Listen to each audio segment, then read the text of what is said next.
আসসালামু আলাইকুম ভিউয়ার্স, আমি আবারও চলে আসছি নতুন আরেকটি ভিডিও নিয়ে। তো আজকে আমি যে বিষয়টি নিয়ে আসলাম সেটা হয়তো সাইপ্রাসের যারা অবৈধ লোক আছেন তাদের জন্য হয়তো সুখবর হতে পারে।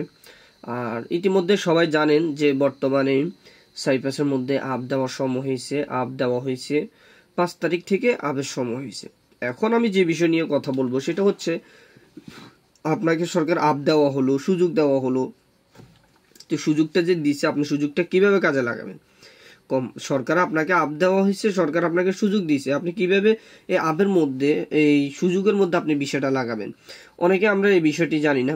আমরা সবাই জানি যে আপ দেওয়া হয়েছে, আপের মধ্যে আমরা বিষয় লাগাতে পারবো, কিন্তু আমরা এই বিষয়টা কিভাবে লাগাবো এই বিষয়টা কিন্তু আমরা অনেকেই জানি না। তো যারা জানেন না তাদের জন্যই আমি এই ভিডিওটি করা। আসলে অনেকে আমাকে এই আমার অনেক ভিডিওর মধ্যে কমেন্টে বলতেছেন, ভাই আবের সময় আমরা বিষয়টা কিভাবে লাগাবো, অনেকে নক করতেছেন। যারা জানেন না তারা জানার জন্য ইচ্ছুক। তো এই জন্য আমি চিন্তা করলাম একটা ভিডিও করা দরকার। সবার আসলে কমেন্টের আনসার দেওয়া হয় না কাজের ব্যস্ততার কারণে।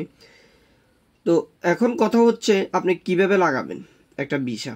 সর্বপ্রথম হচ্ছে, তো আপনি তো হচ্ছেন অবৈধ। এখন আপনি যদি অবৈধ হয়ে থাকেন তাহলে আপনাকে বৈধ হতে হবে। বৈধ হতে হলে সর্বপ্রথম হচ্ছে আপনার পাসপোর্টটা আপনার কাছে থাকতে হবে। যদি আপনার পাসপোর্ট আপনার কাছে না থাকে তাহলে আপনি ভিসা লাগাতে পারবেন না, কারণ সহজেই কোনো জায়গায় যাবেন আপনার পাসপোর্ট প্রয়োজন। তো যেহেতু আপনার পাসপোর্ট যদি আপনার হাতে থাকে, তার পরবর্তীতে শুধু আপনার পাসপোর্ট দ্বারাই আপনার এই, যদি কোনো কোম্পানির মধ্যে ভিসা লাগানো না থাকে বা আপনার ভিসা লাগাইছেন, সিগিস পেপার নিয়ে নিছেন, এখনো অবৈধ হয়ে গেছেন, কোথাও ভিসা লাগান নাই, অনেকদিন যাবত অবৈধ আছেন বা আসছেন এন্ট্রি ভিসা অন্যান্য বিষয়গুলো আসছেন, আসার পর অবৈধ হয়ে গেছেন, তখন আপনাকে ভিসা লাগাতে হলে ওই পাসপোর্টটা প্রয়োজন। তারপরে ওই পাসপোর্টটা নিয়ে সর্বপ্রথম হচ্ছে একটা কোম্পানি খুঁজতে হবে। যে কোম্পানিগুলোর মধ্যে ভিসা, যে কোম্পানির মধ্যে আপনার মনে করেন অন্যান্য লোক আছে তাদের ভিসাগুলো কমপ্লিট আছে, তার যে লোকগুলো আছে তাদের ভিসাগুলো দিচ্ছে নিয়ম মতো, সবকিছু ঠিক আছে, এমন একটা কোম্পানি খুঁজবেন যারা লিগেল ভাবে আছে। এক কথা বলতে গেলে যারা লিগেল ভাবে আছে এমন একটা কোম্পানি খুঁজবেন। কোম্পানি খুঁজে ওই কোম্পানিতে যদি আপনার লোক নেয় তখন আপনি ওই কোম্পানির সাথে যোগাযোগ করবেন যে আমি অবৈধ ছিলাম, আমার ভিসাটা আপনি লাগাবেন কিনা। তখন কোম্পানি বলবে ঠিক আছে, আমি তোমার ভিসাটা লাগাবো, তুমি আমার এখানে কাজ করো, আমি দেখতেছি, দেখা যাক কি করা যায়। কোম্পানি যে আপনাকে শিওরলি, আমরা আসলে সবাই বলি যে শিওরলি লাগাবে, সব কোম্পানি কিন্তু চাইলে ভিসা লাগাবে না, চাইলে ভিসা লাগাতে পারে না। যদি এমন হতো যখনই আপ দেওয়া হতো সকল অবৈধ লোক বৈধ হয়ে যেত, সকল অবৈধ লোক। তো এমন কিন্তু না যে চাইলেই ভিসাটা লাগাইতে পারবেন আপনি। কোম্পানি খুঁজতে হবে, কোম্পানি ভালো হতে হবে, কোম্পানি আপনার ভিসাটা লাগানোর জন্য চেষ্টা করবে, বিষয়টা হচ্ছে এমন। তো যখন আপনি কোম্পানিতে যাবেন তখন কোম্পানি আপনার দেখবে আপনি এখানে কতদিন যাবত অবৈধ আছেন, এই দেশে যে আপনার আসছেন, আপনার এয়ারপোর্ট যে ক্রস করছেন, এই এয়ারপোর্ট দিয়ে যে দেশে ঢুকছেন, তখন তো আপনার একটা ডকুমেন্ট তৈরি হয়েছে। অনলাইনের মাধ্যমে আপনি যে এখানে আসছেন, অনলাইনে আপনার একটা ডকুমেন্ট তৈরি হয়েছে, আপনি এই দেশে কখন আসছেন, কোন ফ্লাইটে আসছেন, এমন একটা নির্দিষ্ট তারিখ আপনার জমা হয়েছে।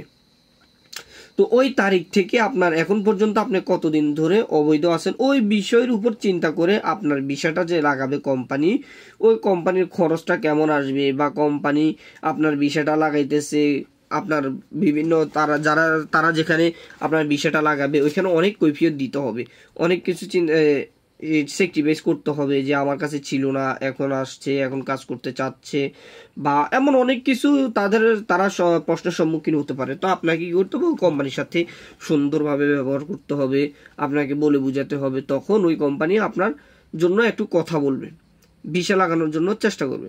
তো পরবর্তীতে যখন আপনি ওই কোম্পানিতে থাকবেন, কোম্পানি ভিসা লাগাবে। এখন আরেকটা বিষয় হচ্ছে, ভাই ভিসা লাগাতে কত টাকা যেতে পারে। আপনি তো এখন এইটা বুঝলেন যে আমি একটা কোম্পানি খুঁজলাম, কোম্পানি আমার ভিসাটা লাগাবে। আমি যদি কোম্পানি একটা খুঁজে পাই যে ওই কোম্পানিতে কাজ করব, কোম্পানি আমার ভিসা লাগাবে যখন আপ দেওয়া হবে। কিন্তু এই যে ভিসার খরচটা, আপনার যে ভিসা লাগানোর সময় একটা খরচ আসবে, এই খরচটা কে দিবে, কোম্পানি দিবে না আপনি দিবেন। এরপরে যে আপনি এতদিন অবৈধ ছিলেন সেটার জরিমানাটা কে দিবে, যে এতদিন আপনি অবৈধ ছিলেন, সরকার তো আপনাকে সবগুলো মাফ করো না, কিছু একটা জরিমানা দিতে হবে। সেটা হচ্ছে কিছুটা আপনার মনে করেন না, কোম্পানি একটা চিন্তাধারা করবে যে আপনি এতটুকু পরিমাণ টাকা দেন, বৈধ হয়ে যান, একটা সরকারি ফান্ডে একটা টাকা জমা করতে হবে। তার জন্য আমার আসলে সবার বিষয় হয়তো একরকম না, কিছু কিছু লোকের সেটা হচ্ছে আপনার ধরেন আজকারি স্যালারি যেটা বর্তমানে হচ্ছে আপনার 29,640 টাকা, এরপরে হচ্ছে আপনার 34,000 কত টাকা জানি আসে আপনার সি কর্তা সহকারে। তো যারা আমরা ভিসা লাগাবো, যারা অবৈধ আছি, সবার ক্ষেত্রে না, কিছু কিছু লোকের ক্ষেত্রে আপনার 34,000 লিরা করে নিতে পারে, আবার কিছু কিছু ক্ষেত্রে 29,000 লিরা করে নিতে পারে। এমনও আছে যে যাদের থেকে আরো বেশিও নিতে পারে।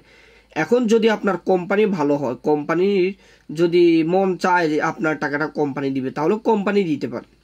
এই ক্ষেত্রে এই বিষয়টা হচ্ছে কোম্পানির মন মানসিকতার উপরে, কোম্পানির চিন্তাধারার উপরে। যদি আপনার জরিমানাটা যদি কোম্পানি চায় যে লোকটা আমার কাছে কাজ করবে, ঠিক আছে আমি বিষয়টা লাগাই দিই, সবকিছু আমি করি, তো কোম্পানি তখন আপনারটা দিবে। আর যদি কোম্পানির চিন্তাধারা ওইরকম হয়, তাহলে আপনার টাকাটা আপনাকে নিজেই দিতে হবে। নিজে দেওয়ার পরে আপনি ওই কোম্পানিতে আপনার ধরেন থাকলেন, আবার আপনি যে চাইলেন এমন যে আমি কোম্পানিতে গেলাম, বিষয়টা লাগাইলাম, বের হয়ে গেলাম, এমন কিন্তু হবে না। ওই যে আগে নিয়ম ছিল, আপনি যখন একটা কোম্পানিতে নতুন আসবেন 6 মাস চাকরি করতে হবে, এরপরে চাইলে আপনি কোম্পানি থেকে চিকিৎসা পেপার নিয়ে অন্য জায়গায় কাজ করতে পারেন। আর এখন সিস্টেম যেটা হচ্ছে সেটা হচ্ছে 10 মাস আপনি কাজ করতে হবে। যখন আপনি অবৈধ লোক থেকে বৈধ হবেন, আপনি যখন একটা লাইনে ঢুকবেন, তখন আপনার নিয়ম হচ্ছে এই 6 মাস ছিল আগে, এখন হচ্ছে 10 মাস, নতুন আজকারির পরে এই নিয়মটা হয়েছিল 10 মাস। তাহলে আপনাকে কি করতে হবে, একটা কোম্পানির মধ্যে 10 মাস কাজ করতে হবে। 10 মাস কাজ করার পরে আপনি অন্য একটা কোম্পানিতে, এই কোম্পানি থেকে চিকিৎসা পেপার নিয়ে অন্য একটা কোম্পানিতে, বা আপনি এখান থেকে ভালো একটা কাজ পাইছেন, এখানে আপনার কষ্টের কাজ, আপনি আরো ভালো একটা কাজ পাইছেন, তখন যে আপনি ওই কোম্পানিতে গিয়ে কাজ করতে পারবেন। আপনি যে চাইলেই ভিসা লাগাইছেন, এরপর আপনার চিকিৎসা পেপার নিয়ে আপনি অন্য কোম্পানিতে চলে যেতে পারবেন, এমন কিন্তু না। কারণ কোম্পানি আপনার একটা জিনিস রিস্ক নিচ্ছে, এরপর আপনার টাকা জমা দিয়েছিল কোম্পানি, সবকিছু দেওয়ার পরে আপনি যদি চলে যান, তাহলে তো আর কোম্পানি এমনি এমনি ছাড়বে না, আপনাকে চিকিৎসা পেপারও দিবে না। আপনি কোম্পানি কাজ করতে হবে। আপনি কোম্পানি যদি আপনাকে একটু হেল্প করে, আপনি কোম্পানিকে সহযোগিতা করতে হবে। আপনার জন্য যদি কোম্পানি কিছু করে, আপনার কোম্পানির জন্য কিছু করতে হবে। তো যাই হোক, সেটা হচ্ছে অন্য বিষয়। এখন আপনাকে কি করতে হবে, ওই 10 মাস কাজ করার পরে চিকিৎসা পেপার নিয়ে তখন আপনি ভালো একটা কাজ খুঁজে নিয়ে যাবেন। তবে আমার মতে যেটা হচ্ছে, যেহেতু সুযোগ আসছে, সুযোগ সব সময় আসে না। আপনার যদি 10 টাকা বেশিও যায়, আমার মনে হচ্ছে যে আপনি যদি বৈধ হয়ে যান, তাহলে সবচেয়ে আপনার জন্য ভালো। যেহেতু বর্তমানে অবৈধ লোক এই দেশে অনেক সমস্যা হচ্ছে, যেটা আপনার মনে করেন না যে পুলিশে ঝামেলা করতেছে, যদি আপনার ধরা খান পুলিশের হাতে বাংলাদেশ পাঠাচ্ছে, এমন অনেক সমস্যার সম্মুখীন হচ্ছে অবৈধ লোকেরা। তো আপনার যদি 10 টাকা বেশি হয়ে যায়, তাও আমি মনে করি যদি সুযোগ পান, কেউ কোম্পানি খুঁজে পাইছেন, কোম্পানি ভিসা লাগাবে, তাহলে তাদের সাথে যোগাযোগ করে ভিসাটা লাগানোর জন্য।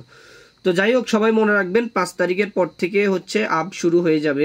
আমি পরবর্তীতে আবারও ভিডিও নিয়ে আসবো, কোথায় গিয়ে আপনি ভিসাটা লাগাবেন, বা কোথায় কোম্পানি খুঁজে পেতে পারেন, বা কোথায় গেলে আপনি সম্পূর্ণ নিউজ পাবেন। পরবর্তীতে আমি এই ভিডিও নিয়ে সবার মাঝে আবারও হাজির হবো। ততক্ষণ পর্যন্ত সবাই সুস্থ থাকবেন, ভালো থাকবেন, আল্লাহ হাফেজ।